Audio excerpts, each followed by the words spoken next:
Salut Mystery. Je vous ai oublié hier, je savais pas que j'avais la GoPro. On est en place. C'est prêt à arriver. Hier ça c'était cool. Mais c'est aujourd'hui que tout commence. N'est-ce pas Nicolas? C'est aujourd'hui tout commence. Un pronostic sur quelqu'un d'entre nous? 8-0. Pour qui? Pour Gabin. Oh, on est où? Mais non, 8-0. Oui. 8-0. Oh là, oui. Oh là là. Très bon pronostic.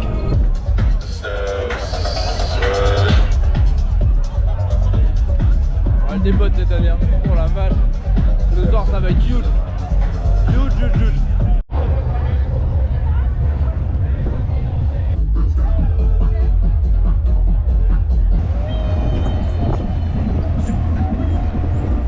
Quel cascadeur. Attends. Ok. Ça glisse pas avec. Oh mais non. Tu vas pas choper. Ah merde, j'ai pas vu. J'ai failli tomber.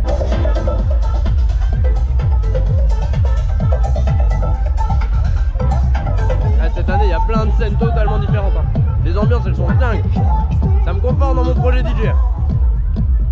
Il y a un chameau là.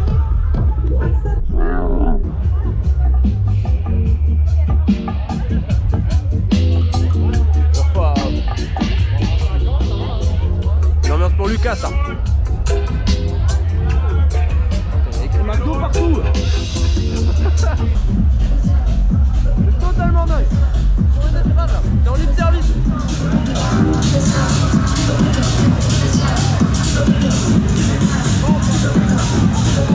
Hello l'équipe, j'espère que vous allez bien. C'est dimanche, déjà dernier jour du festival. Je filme quasi rien. Donc aujourd'hui c'est la journée GoPro. Sunday is fun day. Donc bon voilà, je suis à poil mais on va se déguiser en singe. Donc je serai encore à poil, ça c'est la technique. Et aujourd'hui ouais, je vais un peu vous faire explorer ce merveilleux monde qu'est le festival et encore plus Mysteryland. Je pense qu'il y a mieux, mais dans le coin c'est vraiment top. Donc là on est en Hollande, dans l'espèce de restroom. Il y a des burgers, on a fait un smoothie, moi j'ai un coco loco. C'est un peu cher, on va dire c'est 3 tokens le grand, sachant qu'un token c'est 4 balles, ça fait 12 balles le smoothie. C'est la Hollande, la vie est plus chère ici donc c'est normal. Mais bon je pense qu'il se font un peu de bif quand même, on va pas se le cacher. Donc ouais, restroom, c'est un peu l'endroit où il y a les fêtes, il y a aussi des after parties ici. C'est au sein même du camping, là-bas on voit il y a des gens qui font la partie là-bas. Il y a plein de trucs, il y a plein d'activités, il y a d'autres petits endroits un peu sympas, je vais essayer de vous filmer ça si on refait un tour. Et aujourd'hui je vais vous refaire un tour de toutes les scènes. Et je sais pas si on m'entendra parce que le son est fort et on tape vraiment bien du pied quand même hein. Donc on a envie de danser plus que de parler, de filmer. Et je sais pas si on m'entendra surtout, mais si jamais au moins je vous ferai un petit tour de tout ce qu'il y a. Bienvenue à Mysteryland.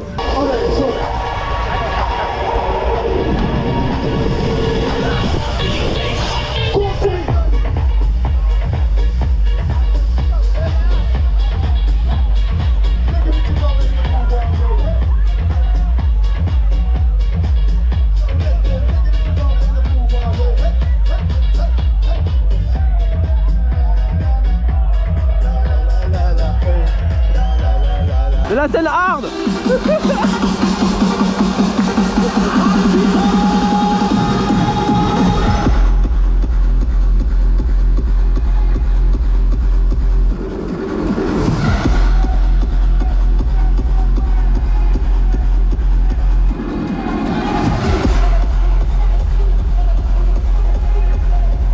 Oh c'est le matin hein.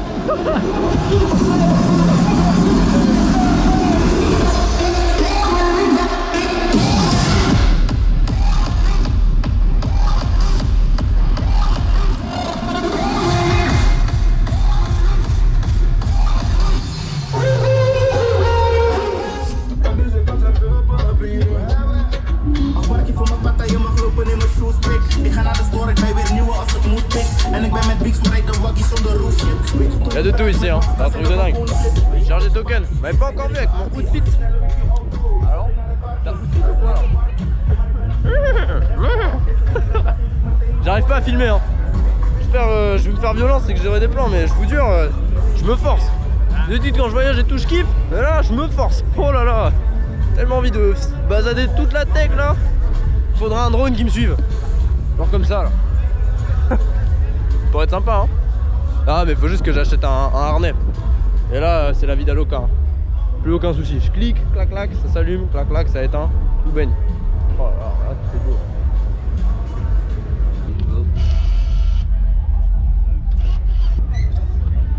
Et bien. Donc c'est avec ça qu'on paye en festival. Il y a un token, 2 tokens, des trucs qui coûtent aussi du cash, mais c'est très rare. Comme ça, bah voilà, c'est plus simple de payer avec des tokens que de compter les pièces et tout. Je pense pour ça aller plus rapidement.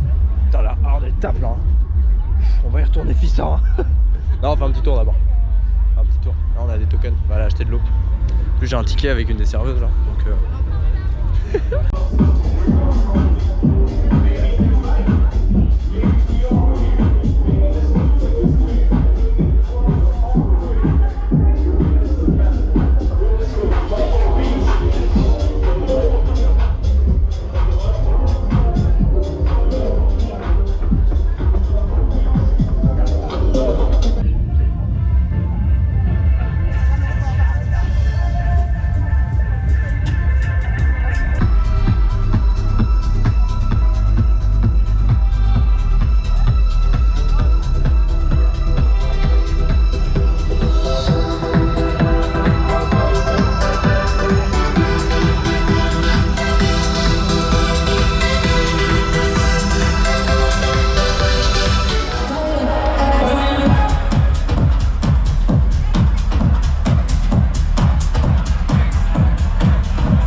Stratégique.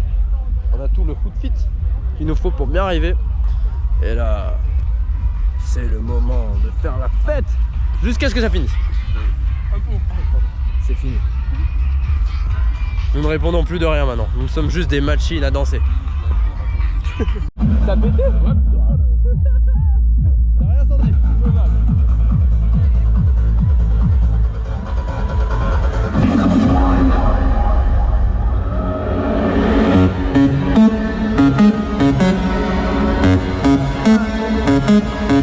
We come one.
gamins qui allaient faire un tour pour faire des afters. Ah, moi je suis explosé. J'avais le rhume en plus, ça s'entend. Bah, depuis le début du festival en fait, il y a tellement de clim partout là et je manque tellement de sommeil que. Bah voilà, je me suis fait avoir. Mais à part ça, c'était ouf. C'était grandiose. Grandiose. On y est encore demain matin pour prendre un petit déj. Et après c'est Amsterdam. Et moi je vais vous faire un bilan un mois et demi plus tard. Oups. Donc on y va. Pour commencer, on va parler des points positifs. Le cadre. Forcément, on est en pleine nature, en pleine forêt, il y a de l'eau, des fontaines, c'est magnifique. De mémoire, il y en a un autre qui est comme ça, c'est l'Electric Forest, il est aux États-Unis. Mais là, on reste sur le continent européen et vraiment juste, ça n'a pas de prix. C'est magnifique, toute l'ambiance qui est créée autour de ce festival. Mélange d'illusions, c'est assez fort ce qu'ils ont fait avec les fumées à partir de la nuit tombée et toutes les lumières, c'est vraiment dingue. Déjà, la première année, c'était ouf. Mais alors là, c'est grosse clacasse quoi. Dans la même veine, on a les scènes qui sont tout aussi grandes et merveilleuses. Bonne inspiration techno quand même, j'y reviendrai dans la conclusion. Petit clin d'œil en plus, c'est que pour la hardstyle de cette année, ils ont repris un des éléments de la main stage de l'an dernier, la bouche. Toujours cette optique de recyclage. C'est vraiment des bonnes valeurs que développe le festival à force de reprendre, parce que forcément ils ont beaucoup d'argent, ils peuvent investir et faire des choses mais totalement ouf. Et à chaque fois jeter, mais en fait ils reprennent et ça c'est cool. Là, c'est directement en opposé par rapport à la Defcon. Ce point positif, c'est les after parties, les gars. C'est un truc de ouf. Ça finit jusqu'à 2h, voire 3h du mat des fois. On peut encore faire la fête dans le camping. Il n'y a pas de casque. Il y a les sound systems. Ils sont super bien gérés. La qualité son globalement dans tout le festival était assez huge. Et c'est en partie pour ça aussi que Mysteryland est un très bon festival, et je saute directement au point d'après, c'est que c'est un festival familial. Il y a plein de genres et de styles musicaux différents. Ça fait vraiment toute la diff. On peut y aller entre potes avec des personnes de la famille qui n'ont pas du tout les mêmes goûts que vous, et juste pour qu'ils découvrent l'ambiance festival. Et le dernier point positif, c'est tout l'entertainment qu'il y a tout autour. Il y a plein de petites activités gratuites, de surprises. Tu te balades entre deux scènes et puis tu te rends compte qu'il y a un petit spectacle qui est organisé, et tout le long il y a des gens qui dansent, des petits DJ sets indépendamment des grosses scènes. Pour tout ça, Mysteryland c'est un excellent festival. Pour tous ces points positifs, découvrir cet univers de festival, ouais, Mysteryland, c'est vraiment une bonne base. On va tout de suite sauter au point négatif, la taille et la disposition du festival. Ça m'avait pas marqué l'an dernier parce que j'oscillais beaucoup entre la main, enfin pas énormément, et la Q-Dance Stage. C'était la sous-main, la deuxième plus grande scène on va dire, et elles sont à 10 minutes de marche entre les deux. Sauf que là cette année, la deuxième main c'était majoritairement de la techno, et donc pour aller danser sur la hardstyle, il fallait aller à l'autre bout du festival. Et là je me suis vraiment rendu compte à quel point il fallait marcher pour traverser tout ce festival. Montre en main, je dirais qu'on met entre 20 et 30 minutes juste de marche, pas parce qu'il y a du monde et qu'on est freiné, non, juste pour marcher, pour aller d'un bout à l'autre du festival. C'est énorme, c'est immense. 30 minutes, c'est quand même la durée de certains DJ sets. Ça veut dire qu'on passe autant de temps à vibrer devant un DJ que à aller d'un point A à un point opposé dans le festival. C'est waouh, c'est conséquent mine de rien. Ça serait bête de réduire étant donné qu'ils ont toute cette superficie. Et waouh, c'est pour vous dire à quel point le festival est big. Deuxième point négatif, mais ça c'est logique, c'est un festival de musique mainstream, de DM mainstream, c'est les téléphones. Mais bon, c'est un peu partout pareil, les gens ils veulent faire des stories au lieu de danser. Petit avis personnel, vous en faites ce que vous voulez, ça ne sert à rien, strictement à rien de filmer des festivals, des shows, parce qu'il y a des professionnels qui sont engagés pour ça. Il y a plusieurs centaines de milliers d'euros qui sont distribués pour la création d'after movie, pour les end-shows, etc., pour créer des souvenirs. Filmez-vous entre potes, ça suffit, mais vas-y, polluez pas l'espace lors d'un end-show avec les téléphones. Avis perso, vraiment vous en faites ce que vous voulez, mais c'est inutile. Troisième point négatif, mais bon ça c'est banco pour le festival Mysteryland, le monde. Pour les end-shows, vu que c'est immense par rapport à la taille, vous ne pouvez pas imaginer à quel point les end-shows sont bondés. Mais le monde qu'il y a, mais je n'ai jamais vu ça quoi. Même à Coachella, étant donné que la scène elle est répartie tout autour du DJ set, ça passe. Mais alors là, en frontal, dites-vous, certaines personnes étaient derrière des bâtiments et ne pouvaient même pas voir le end-show. Des collines, on était hyper loin de la main, juste pour voir le end-show. Grosse bête noire, couplée avec les téléphones, couplée avec la taille, c'est quelque chose. Mais bon, au moins on peut s'amuser avec plein de personnes différentes, et ça c'est marrant. Dernier point négatif, directement en comparaison avec la première fois que j'étais allé au festival, étant donné que cette fois c'était la deuxième, les line-up n'étaient pas affichés nulle part à part sur l'application. L'an dernier, pour vous rendre compte, les line-up c'est tous les DJ qui passent avec leurs horaires et là où ils se diffusent sur scène. Ils étaient affichés à côté de chaque toilette, et dès qu'on voyait une rambarde, il y avait comme des sortes de pas des kakémonos mais des bâches avec les line-up de différents artistes. Et cette année rien, on est obligé de sortir le téléphone. Moi je suis plutôt team j'ai jamais de batterie, donc je me faisais tout le temps avoir, je pouvais jamais savoir qui passait où, qui passait quand. C'était pas un drame en soi parce que quand je vais là-bas c'est pas pour voir spécialement un artiste ou l'autre, mais vraiment pour profiter de l'ambiance.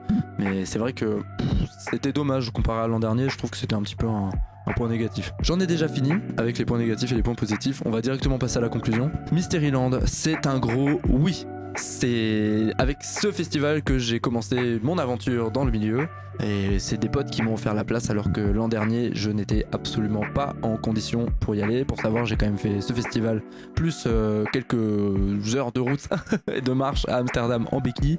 J'ai appris d'ailleurs 2 mois plus tard que j'avais les ligaments de fait, et là-bas l'ambiance est telle que t'oublies tous tes problèmes. Le lieu est dingue, il y a de la place pour danser globalement mine de rien. Les gens sont cool, les restaurateurs, les bénévoles, même la sécu. Quand c'est l'heure de rentrer au camping, ils te disent oui allez faites une dernière photo et bougez derrière. Alors que si je dois comparer directement à la Defcon, non c'est non, allez maintenant vous bougez, on veut rien entendre. Gros coup de cœur cette année, la scène house, la Elro psychédélique, même si les visuels ne matchaient pas trop avec de la house music, j'aurais plus vu ça avec de la trance par exemple.